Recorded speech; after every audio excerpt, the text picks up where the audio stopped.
Hello friends, எல்லாருக்கும் வணக்கம் and welcome back to our channel. Stay tuned with Ray. இன்றைக்கி நம்ம சேனலில் ரொம்ப க்ரீமியான குல்ஃபி, அதுவும் வீட்டில் இருக்க மூணு இன்க்ரீடியன்ஸ் வச்சு ரொம்ப குயிக்காக ஈஸியாக செய்கிறது எப்படின்னு தான் பார்க்க போகிறோம். ஸோ ஃபர்ஸ்ட் பார்த்திங்கன்னா 1/4 லிட்டர் அளவுக்கு பால் ஒரு கடாயில் சேர்த்துக்கிறேன். ஒரு அகலமான கடாயை எடுத்துக்கோங்க. ஸோ இது வந்து ஆடை செய்கிற உள்ளேயே மிக்ஸ் பண்ணி ஒரு 5 நிமிஷத்துக்கு நல்லா கொதிக்க விட்டு காய்ச்சிக்கலாம். இப்போ இது கூட 2 டேபிள் ஸ்பூன் அளவுக்கு கார்ன்ஃப்ளவர் மாவு இருக்கு இல்லையா, அதை எடுத்திருக்கேன். இது கூட தண்ணி, நார்மலான சூடு இல்லாத தண்ணி எடுத்துக்கோங்க. சூடான பாலோ இல்லை தண்ணி எதுவோ சேர்த்துக்கிட்டிங்கன்னா கார்ன்ஃப்ளவர் உடனே கெட்டி ஆகிடும். ஸோ பச்சை தண்ணி மட்டும் சேர்த்து இந்த மாதிரி மிக்ஸ் பண்ணிக்கோங்க, கட்டி இல்லாத மாதிரி மிக்ஸ் பண்ணிவிட்டு, பால் வந்து நம்ம குறைவான தீயில வச்சுருக்கோம். ஸோ அதுக்குள்ளே இதை மிக்ஸ் பண்ணி எடுத்துகிட்டு அந்த பால்லையே இந்த மிக்ஸை ஊற்றிக்கலாம். ஊற்றும் போதே நல்லா கிளறி விட்டுட்டே இருங்க.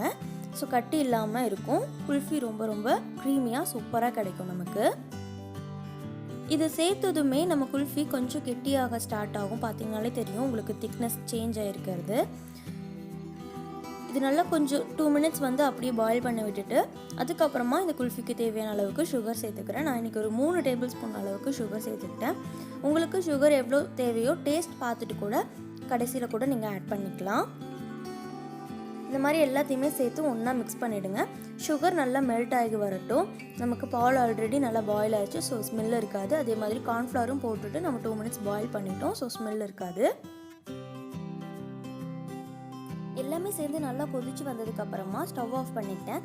இது கூடவே ஒரு 2 ட்ராப்ஸ் அளவுக்கு கேசர் ஃப்ளேவர் சேர்த்துருக்கேன். இது வந்து மலாய் குல்ஃபிக்கு நல்ல சூப்பரான ஒரு கலர் கொடுக்கும். உங்ககிட்ட குங்குமப்பூவே இருக்குது அப்படின்னா நீங்கள் அதவே சேர்த்துக்கலாம்.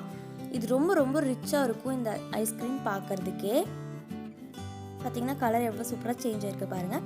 இது கூட தேவைப்பட்டால் நீங்கள் நட்ஸ், ட்ரை ஃப்ரூட்ஸ் எது வேணாலும் சேர்த்துக்கலாம். இப்போ இது நல்லா ஆறிடுச்சு, எந்த கெட்டி எதுவுமே இல்லை. நான் பிளெண்டர் யூஸ் பண்ணல, மிக்ஸி ஜார் எதுவுமே யூஸ் பண்ணல. அந்த கடாயிலே அப்படியே வச்சுருந்தேன்.